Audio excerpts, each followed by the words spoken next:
Morning to LA Chess Club. This is National Master Ruben Ondangan presenting you the intermediate lecture this morning.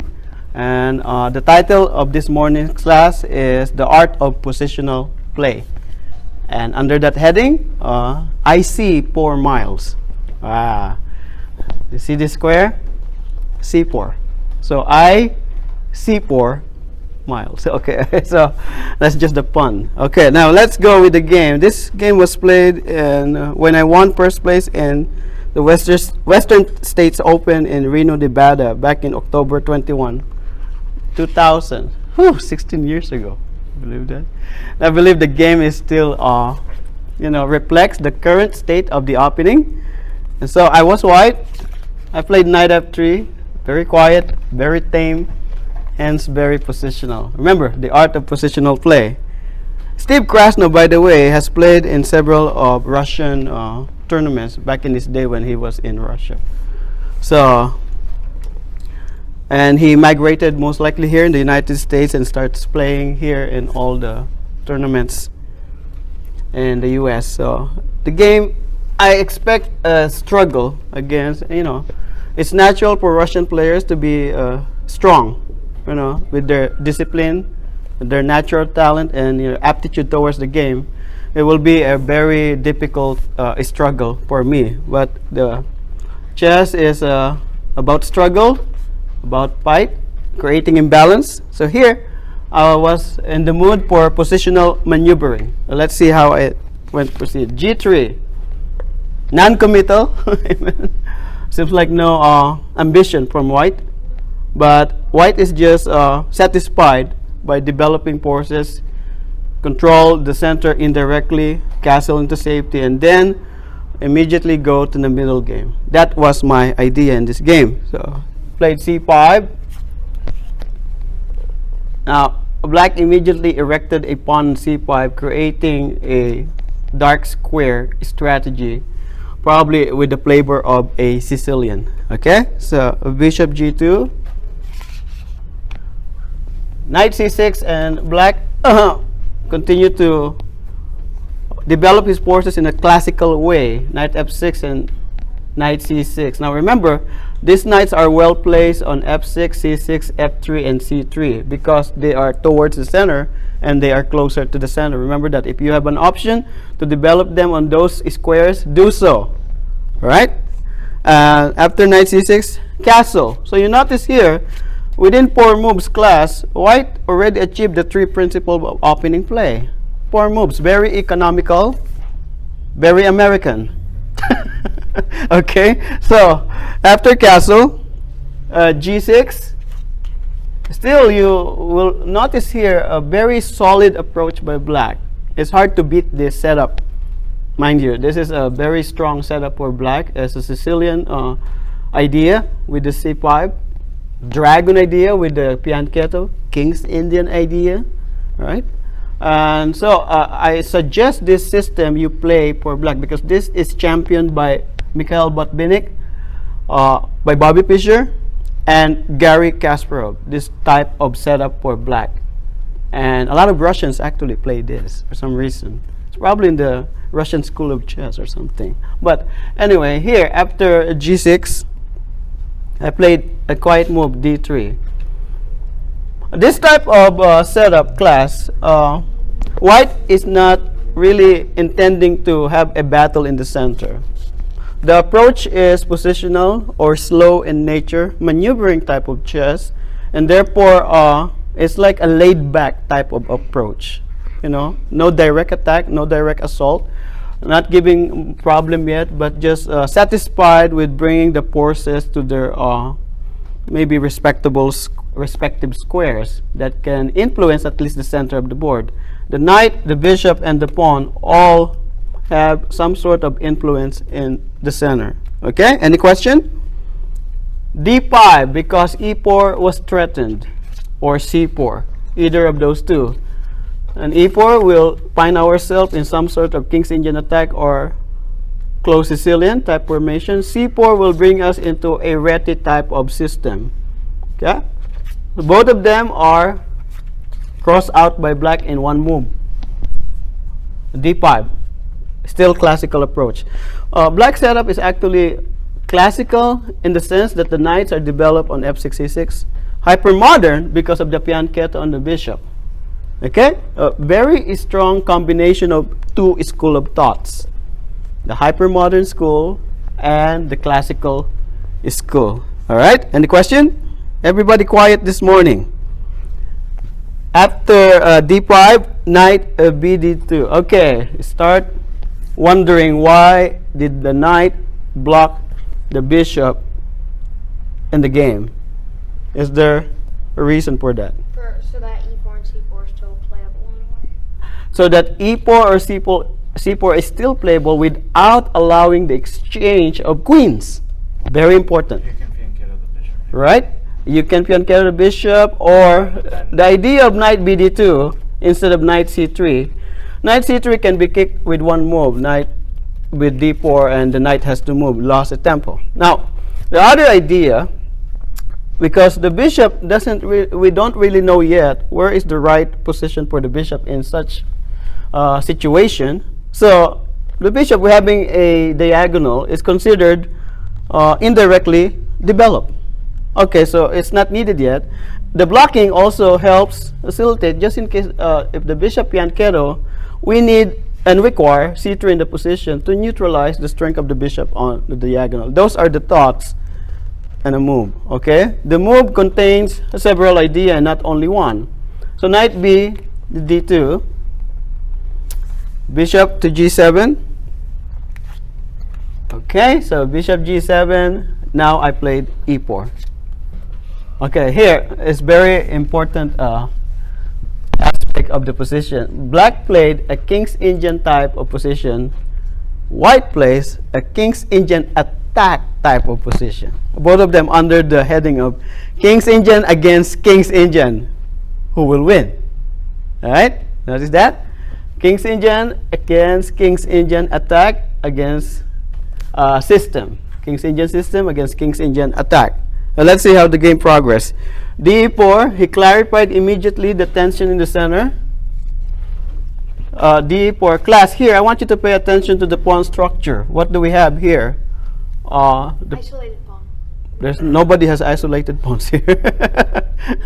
But the position is symmetrical. And symmetrical position, the chances of draw are more likely. And that's easier said than done. Now, class, you have to remember that when pawn structure wise and draw in hand, for you as a player, you keep the draw, keep the balance of power. You at least avail yourself of equality throughout the game without worrying that you might suddenly lose in one move or two moves. Keeping the draw on hand, very important. Okay, so here, very equal. c5, knight, the d4 square with the help of the bishop and g7. Everything is still good for black, and white also doesn't have any weakness except that the bishop was blocked temporarily at the moment. Now remember the title, I see 4 miles. I want you to pay attention to this square c4. And this will be the battleground here in this game. In so many games, there's always a focal point that I make my student pay attention to. This time, pay attention, close attention to this square c4. Okay? After d takes e4, he castled. Now, I want you to suggest a move here because there's several continuation activity of black that we need to probably prevent him from playing. One of them is maybe the arrival of knight on d4. And that knight will be arriving on d4 will be strong if it's prepared by a bishop on g4 pin. Am I right? And that dictates your next move, which is c3. c3 or after c3. That is also playable, by the way. I prefer here this move h3. The reason is twofold. One is to prevent bishop on g4. The second is the further exchange by knight g4 and knight e5. The opening of the bishop's line here will manifest the glaring weakness on d4, which black is owning. And after knight g4, the arrival of the knight here, further exchanges will actually benefit black because the bishop is opened, the other bishop is open, and black is behind in That's development. why I wanted to put a wall of pawns there on c3 first. And if c3, it doesn't stop knight g4. All right, and you will see now that we actually create a weakness here that can be used by, for example, h3, knight here, and capture. And if we try to play f4, then black will plant an octopus there in the middle of the board, and we might have a hard time breathing here. So okay, so we have to what we call prophylaxis, preventing your opponent's active continuation. So between h3 and c3, I went with h3 as I believe is the better move in this position. It's twofold: prevent the bishop and the knight. So after h3, he played queen c7.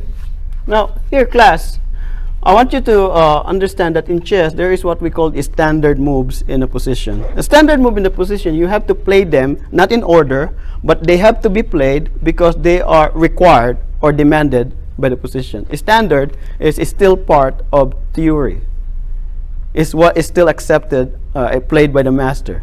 So you have all this in an opening. These are standard move.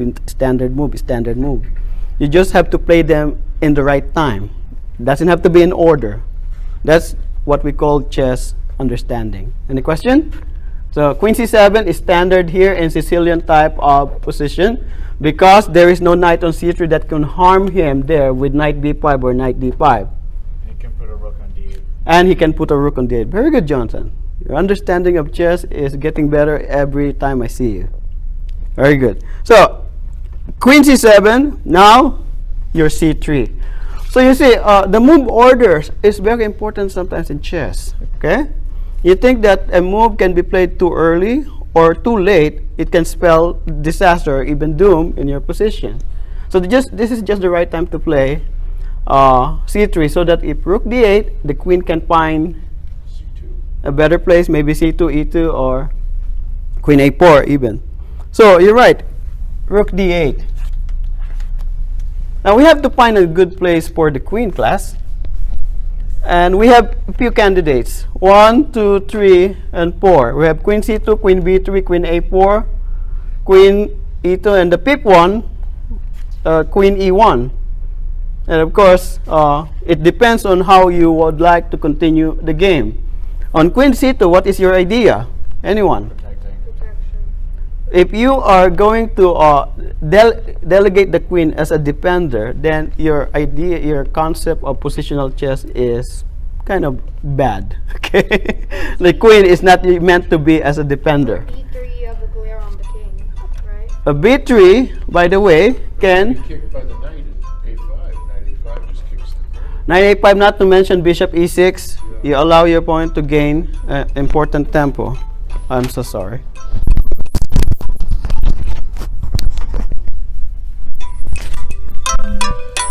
It's Magnus Carlsen. I know. I apologize. Let me turn it up. Okay, back here. Sorry about that. Any question? With queen c2, it just relegate the queen into a defensive position. E2? If b3, it can be attacked with bishop e6, maybe, or even knight a5. You know, there's several ways to gain tempo on the queen. With queen a4, I don't really know what is the queen doing there, except that maybe if you play e5, the queen can switch to the king side. I did that a lot of times. However, e5 is not possible, and if we try to block it, then we find our queen lonely on the queen side when it's needed to be on the other side of the board. Telling me e2 is the best shot. Okay, very good. That brings you to queen e2. Okay? So, class, in choices of move, the candidate moves is you have to evaluate every move that is possible for your queen and see which best fits the position or the demand or requirement that is before you. Queen e2 applies control of this diagonal here. b5 is prevented. It assists in pushing pawn to e5, creating a disturbance in the position. It allows the swinging of the rook either on d1 or e1 if needed. Okay, and avoids getting out of the pin immediately in the game. Remember, when your opponent create an X-ray, get out of the attack ASAP. Okay, so that you won't get hurt, and when suddenly the position opens up. Okay, any question? Rita, no question? Not yet. Okay. So queen e2, and so he prevented one of the idea, e5. All right. Here, what we have is a very strong move e5, preventing the idea of e4, securing a lot of squares in the center, saying that since the knight is on d2, the weakness on d5 does not really harm black in any way. Okay, because there's no way for us to bring a knight there. And the knights are well placed. Queen, the Russian expert, looked at me and said, what are you going to do now? There's nothing for you to do. Okay, very good. After e5, we just play quiet moves. What is the idea of this mysterious rook move on e1? Anybody? Knight f1. Knight f1. Release the bishop. Knight f1, there's several ideas. Bishop f1, knight f1, but knight f1 is the most likely continuation here. But you see here, I see 4 miles. This c4, I was thinking of placing that knight there and cementing it there. The knight f1, you could probably play bishop f1 if it needed to be brought out into the game. But this is the position that I want to control. This is square, very important square, because it has a direct line towards the enemy king. Okay, With your queen so right now. rook e1, I played first. He played b6. He's playing moves that are very superb, and this was 16 years ago. Can you believe this position? Now let's find a move for white here, class, because the art of positional play is about maneuvering. It's about an equality. You have to find even the most microscopic advantage for your position. B3. Okay, I want to play knight f1 and knight e3 and place the knight there. However, if I play knight f1, knight e3, the pawn on e4 will be left and free. Correct? Well, you got So- a queen on it. No, knight f1, knight e3. Suddenly we After you go yes. So Does knight g5 work? knight g5, he will just chase it with h6, and we just wasted the tempo by going there to g5. So we have to find a move that will make knight f1, knight e3 playable. Okay, and so here it requires me, Queen. I said here in my notes that this is the time that I spend much on how to continue in the game to find continuation. I mean, knight h2 releases the bishop to protect the pawn. Knight h2, very good. And here, with this mysterious rook e1, I play a much more mysterious move after this. After b6, I play knight h4. Okay, intentionally placing the knight in the edge of the board will make a lot of player, worry and wonder. Are they going to? What is the idea of the knight on h4 on the edge of the rim? Well, If g5 it's not going anywhere. If g5, which of course he cannot do, we have knight f5, inviting the exchange of bishop. Of course, that is a weakness. The idea is not to attack anyone. Okay, the move doesn't contain any attacking. Even if given a chance, why not? But for the moment, it's not attacking anybody. It's not bothering anyone. The main idea is to give way for the other knight, so that this bishop, unmasking of the bishop's influence to e4 square, so that the desired plan is this route of the knight f1, e3, this maneuvering all the way to d5, and you will see now the exchange and pawn. We have a passer and an open bishop. That was the idea of the knight. The art of positional play is not mainly the piece itself, but the unmasking of the path where that piece left off. Okay, Clearance. it's a clearance type of move. So I want you to apply that in your own games, that some moves that make it hard for your opponent to see are this type of moves. Why not h2? It gives you flexibility for G4. You're right. Knight H2 with the idea of knight G4 is also playable. It's an idea borrowed from the Ruy Lopez, actually. Actually, it probably make more sense here.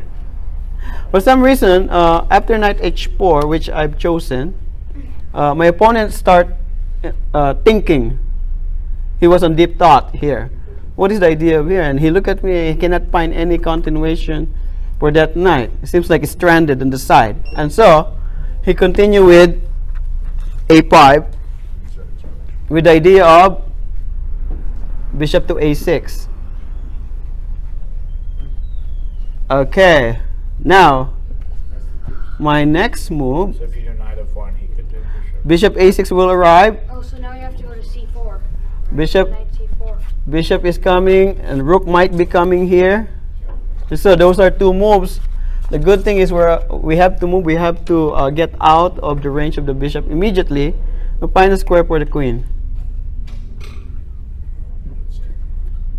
F3. Queen F3. Very good. Because we have to anticipate the arrival of the rook. He played bishop A6 with the threat of, rook d3.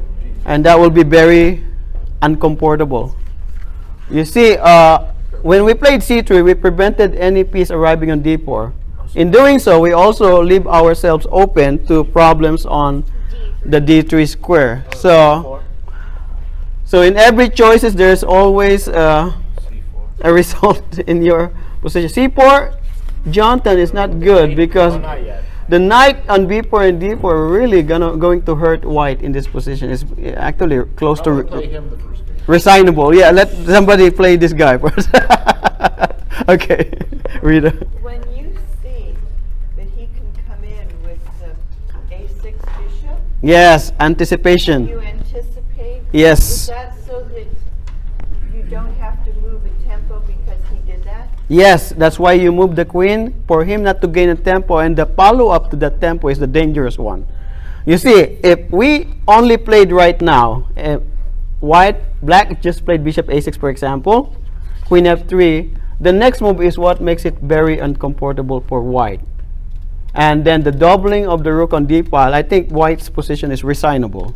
Well, but you just move up the rook and you trade rooks, right? Well, true. And after we don't trade rooks, he just keep the dominating factor of the rook on the d file is really very uncomfortable here for They'll have to sacrifice the queen. black. But it already ruins all your plan of creating an attack on the king where you are trying to just survive. We don't want that in your chess game. Can't he just still do that anyway? Well, not when you step out of the mine immediately. And that's why before the arrival of bishop a6, we immediately went here. So after bishop a6 threatening rook d3, we challenge that good bishop to our bad bishop with bishop f1. The exchange will favor white because we don't need this bishop here. Knight takes. So Okay, and then if bishop takes, knight takes. However, he doesn't want to capture. He wants me to capture, so he play queen b7. He wants to have continuous attack or influence on the light square, So then you just the diagonal. After queen b7, now is the beginning of our invasion of the night. I see 4 miles ahead. But don't you want to get rid of that bishop? No, no, Or he could come down with that rook on your no, queen. not if you go. not if you have the bishop still here. Right. So now, I said we will trade. I offer you a trade of my knight to your bishop, which black will not, of course, opt. He will not allow the exchange of his bishop because I will be left with a strong bishop on that diagonal, correct? So what's going to happen, this knight will become our hero for the rest of the game. Knight c4. He played b5. Okay? Gain space. Now we achieve our dream position here. So you see now the knight h4, queen f3. Without the queen here, this knight move is not possible. Why is that? Because the pawn will be n3. So you see all of these factors are required and demanded by the position. You prepare an escape route for your knight. At the same time, you prevent the capture of a very important center pawn that is on e4. Knight e3, you have to put all these things in consideration. Chess is not very easy, it's very complex. There's a lot of nuances, subtlety, trickery in the position that you need to pay attention every move, because every move changes the position, correct? There are some that remain, some qualities, some characters of the position. It stays even as the game progresses. But you will see that there are really that needs changes every time, and you need to recheck and recheck what idea you have in the previous move might not work on the next turn. Am I right? That's how complex the game of chess is. So after knight e3, he played b4, queenside expansion. Again, opening the bishop, challenging who owns the diagonal. He wants the exchange badly. What should we play here? Knight d5. Knight d5 is playable, but I don't want to exchange the bishops. And so I saw 4 miles ahead. I went back to see. If you want to exchange, take my knight, and I'll have a bishop there. Play b3 and he's Okay, so knight c4. He played h6, which, believe it or not, class, is a blunder. Okay, yeah, but how and why? The bishop is aiming down on c6. Okay, how do And then you? you have your knight on the side that could cost some damage. Like if you ever trade knights, you can win the pawn. Okay, what's your best move here if you're white? If it's your turn, let's just take Queen g4. Queen g4, you will be eaten alive by the horse on f6. It's a reasonable position. Oh, bishop takes h6. Yes, we develop and capture at the same time. I have the right idea. Oh, so you win the knight. You win the pawn. If You win a bishop- pawn. Okay, bishop takes h6. We surrender the bishop pair at the expense of a pawn. That's good trade? Yes, it is. Remember, we don't want to surrender the bishop. Queen Positional. takes, right? Queen takes knight. And you see now that suddenly the knight finds itself, okay, it looks like I'm having a very good position here on h4 with the disappearance of one of the soldiers covering the king. After bishop g7, Let's take a look. where do you go? How about g5? g5 is probably playable, but after, for example, king h7 and then bishop h6 might be very uncomfortable. So I just went straight back where I came from. Queen f. Queen f3. Good position for the queen, don't you think so? Queen f3. Ra b8. Okay, he started to create something on the side of the board where he is strongest, and that is the queen side. The reason that he's strong on that side of the board because of the influence of his pieces on that side, the bishop, the knight, and the queen. Now he had the rook, creating a possible invasion on the 7th rank. Very good play by black. He make it appear that he's not affected by the loss of a pawn. But you see, we had already achieved one particular advantage, 1 point advantage. That is material, right? But the game is far from over, remember. We still have to coordinate the forces because he has the bishop pair. That compensates for the missing pawn class, okay? And so here, after queen f3, ra b8, what should we do? Worst piece first. You haven't developed the a rook, so I bring it to d1 and challenge you on the d1. The exchanges, I'm not really in favor of exchanging armies so early in the game, especially now. Well, because we're up upon exchanges, but the Is the b4? presence of the bishop pair actually give black a lot of drawing chances here in this position. For the meantime, we have this bishop good. This knight is well placed. The queen is well placed here. The rook is doing a job The here. knight on the Only side. this rook, it's not Knight on the probably side, needed. Knight on h4. Knight on the side. Where should we bring it? Remember, the absence of the knight, what happened? f5. The absence of the knight renders this square very weak. So knight g2. And so we find another positional approach. And that is the routing of the knight from g2. In order to make it d5, Oh, and E3. you see that pattern? Yeah. Knight g2, class. The art of positional play is very important in the battle of chess idea. Right? And it doesn't require exact calculation on your part. You just desire or have a visualize where to place certain forces and make it happen. Art of positional play. Okay. So a while back, Mhm. you had an idea of taking the C knight back to E3 so it could go up to D5. Yes. And block that file. Yes. But did you abandon it now that you're using it to block that A6 bishop? The thing is, you have these ideas and plans in the game. Along the way, the plans changes, and you need to resort to Plan B, Plan C, and Plan D. Okay, you have this great plan, the real plan in the position, right? But you need to have also mini plans. There you go. And these are dictated by the demands of the position, or as required by the position before you. So here, I never totally forgot about my plan on d5, and that's why I'm using the other knight to achieve the purpose. Because this knight now serves a different purpose in the position, and that is control of the important c4 square. Which Okay? blocks the bishop from doing anything. Which blocks the bishop.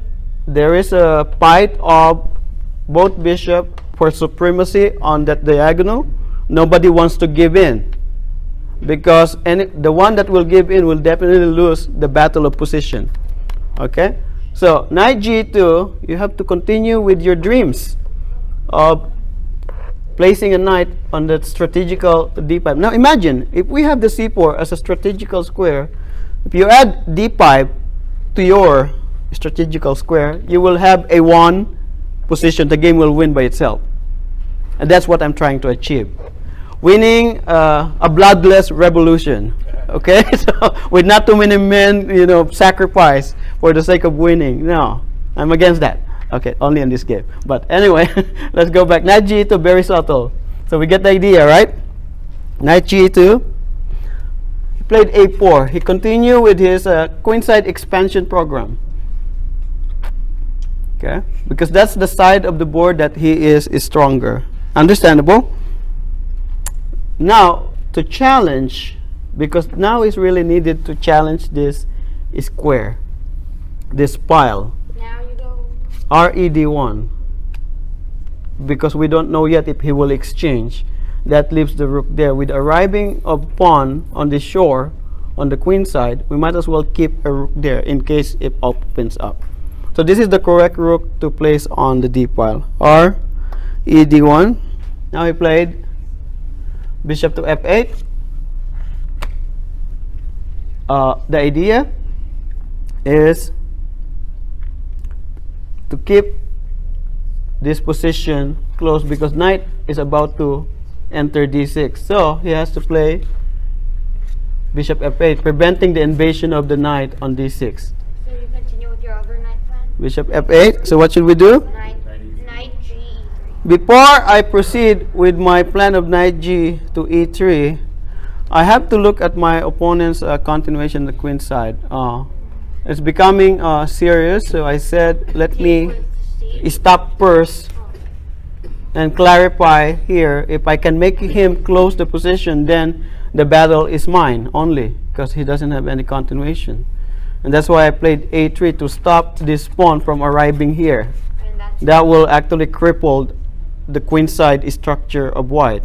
Okay, that is black's idea, by the way. So we have to stop the idea. We have to spend a tempo, invest a tempo on a3, blockading the pawn on a4. He capture, we capture, we recapture. Now, what after the exchanges, class, black have an open pile on the b. oh geez. Okay. Yeah, B3. So you see the opening, the rook stays there, keeps everything a little bit secured on that side, but this Queen B3. queen That's here battering ram. idea is becoming very problematic. So the positions start to shape up into a real positional struggle in the game. Very dangerous. So let's see how white continues in this game. After bc3, he played queen b3 first. The idea is Take. attacking our Knight. beautiful knight on c4. So D1. And so what should we play? The rook on d1 is protected by the rook and the queen. And so only now we want to play knight e3, Yes, because that protects the c4. right? But this queen here, class, is so close in the proximity of white's position. It's in the very heart of white's position, and that's something to always alarm you. Okay, and even though you want to continue with your desired path of going to e3 and d5, again you have to take a back seat. The idea needs to always be replaced, changed, modified, or something, How about rook takes rook? for the sake of the position that is now new. The new position, the queen here, will create some problem. What should we do? So rook. And so instead of knight e3, I attack the queen first and say, I don't like you lingering there on my queen side. Get out. Okay, so I want you to get out and attack the bishop. You see the discovery attack? That was beautiful. The discovery. So he has no choice but to go back and defend the poor prelate over there on the other side of the mountain. Okay, the archbishop is under attack, the queen is under attack. So here, after knight d2, he has to go back queen b7. And now that gives us an opportunity to remove all his dream of occupying the b pile. c4 pawn. How do we stop him? Because this is his only trump in the position. Rook on A to B1.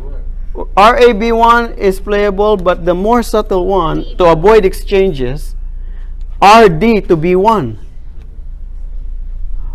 Very strong, because now after the knight moves, there can be no exchanges with the rook here. Okay? So, RDB1, the queen has to move again, tempo, Alright. positioning our pieces in more important square. Queen A7. Okay, class, we were able to neutralize his plan of expanding on the queen side. Our pieces were able to battle its counterpart on that side of the board without losing Any material. focus on the desired invasion of the d5 square. And so here again, our next move, class, I see 4 miles ahead. C4. Knight c4 again. Also drops. Okay, this move already drives my opponent crazy. I keep going back to that square again and again and again and again. It is a focal point in the position. And I believe that in a strategical sense, in a battle of chess idea, if you have a square under your dominion, you have to really bolster that square. As Aaron Imsovic said that you have to overprotect a square, right? Because your opponent knows that's the strength in the position. The battle of c4 square has been raging on since how many moves ahead before? Since in the early 8 moves. It's already battling there on the c4 and is causing my opponent some moments. To go crazy. Okay? You go crazy. After knight c4, he played rook b3. Okay. The queen doesn't work with the invasion of the queen on the b file. Now he said, let me try with my rook. And what should we do here? Of course, the idea is to double up on the b file. Okay. What should we play here? Your previous. knight. Before he can play rd to b8, we have to remove this rook immediately. Rtex. Okay, and some of you said, but you allow the creation of a passer. Isn't that a pass pawn, Ruben? Not for Hold on. Wait a minute. Oh, That you might get be an open file. a passer. But You get an open file. Rook. after rook b1, attacking the pass pawn, he has no choice but to defend it, right? The passer become actually a nuisance. Right? It become a problem. You have to support it, defend it, protect it. So that removes the rook's occupation of the d file into a defensive position on the b file. Right, battle of chess idea, the art of positional play.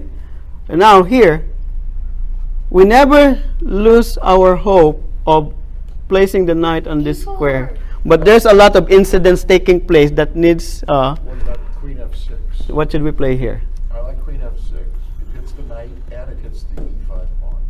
After rook b8, the knight, for example, after queen f6, he can always play queen c7, and then bishop g7 count. It doesn't really achieve much, the position, but we have an opportunity to bring the knight to e3.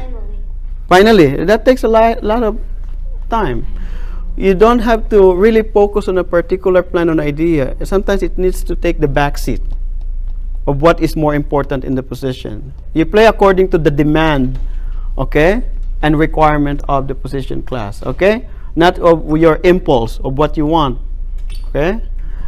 You have to follow what is before you. So here, knight g3, bishop c8. Okay, I said I cannot really oppose him on that diagonal. Let me find a different diagonal for my pieces. Now he wants to neutralize the arrival of knight here by bishop e6, but it's kind of late, right? Yeah.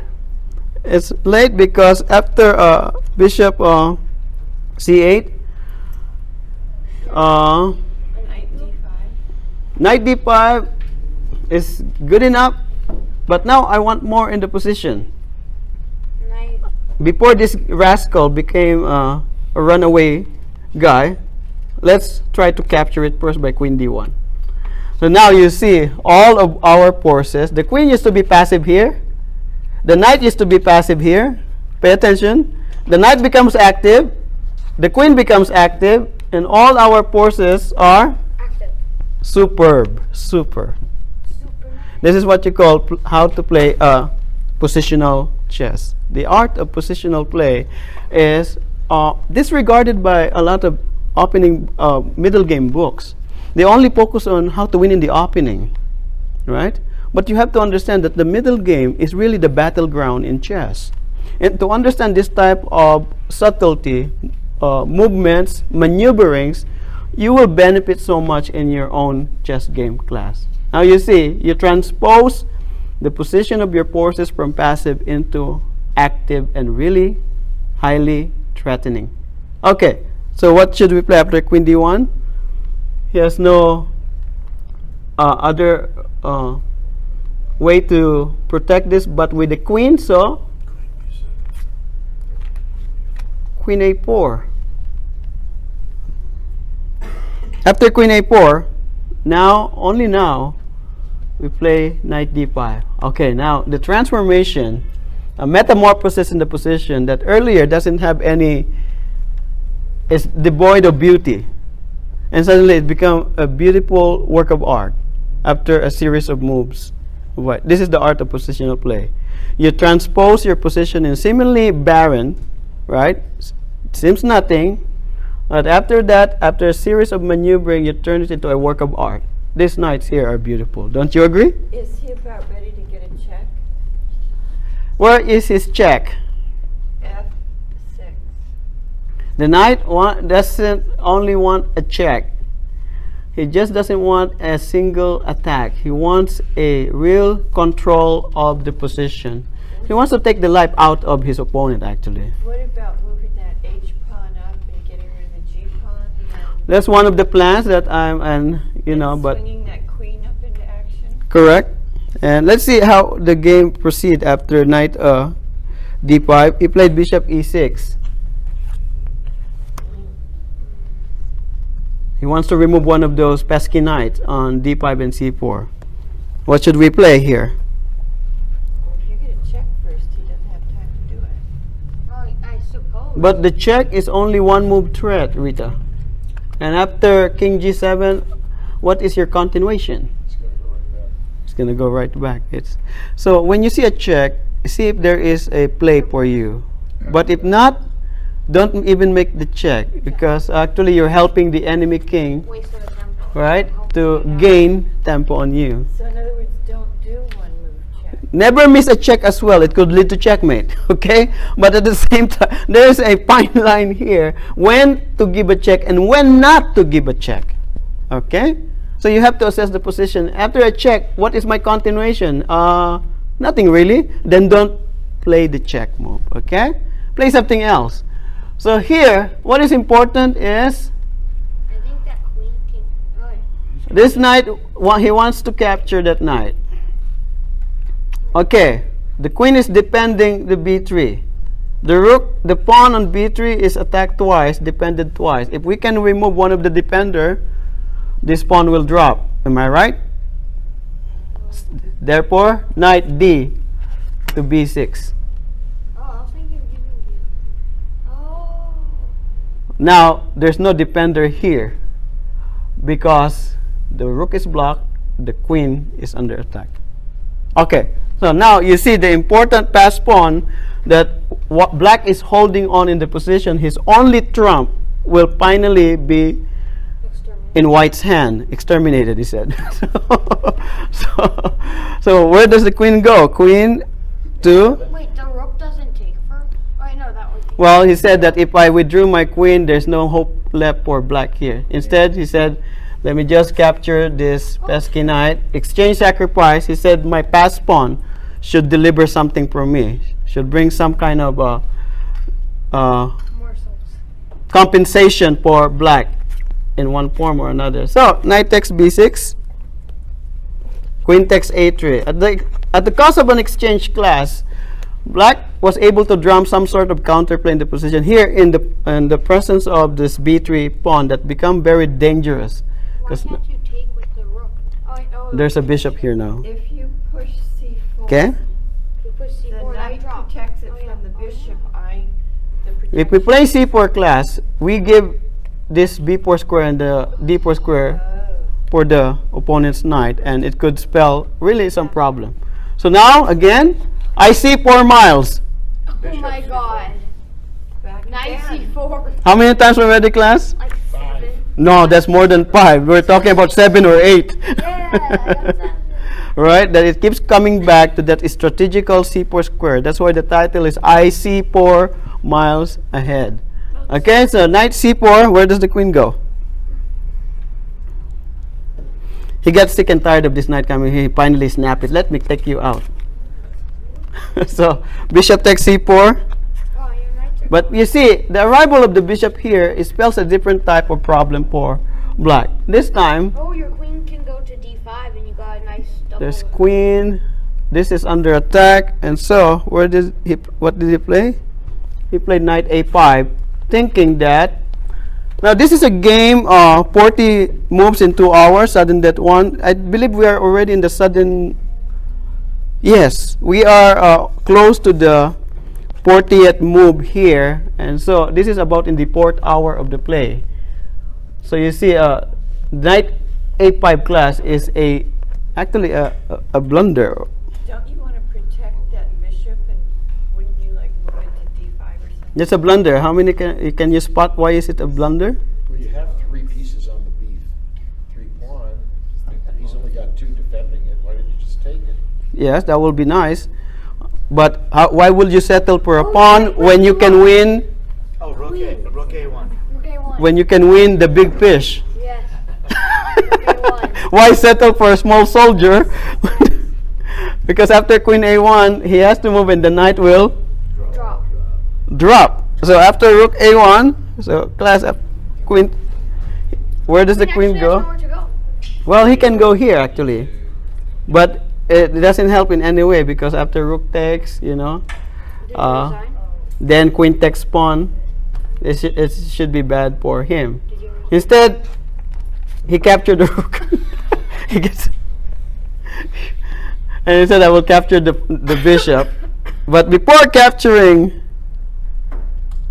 Intermezzo move? find an intermezzo move that sells our bishop dearly. Bishop takes f7. Yes, bishop takes f7 check. It's called an in-between move. King takes f7. Intermezzo. Only now queen takes a1. Okay, it looks like these pawns are advancing, but no, they're not. Illusion only. So after queen takes a1, knight c4. All right, now he's really serious. Protecting the pawn, 7th rank. Queen a4. Yeah. Very good. Queen a4 attacks the pawn and the knight with a check. Okay? To queen a4, play knight d6, and after queen takes b3, He resigned. black has to resign. What about if Okay. you, Art of positional play. I see 4 miles ahead. Very pretty game. Ruben, Okay?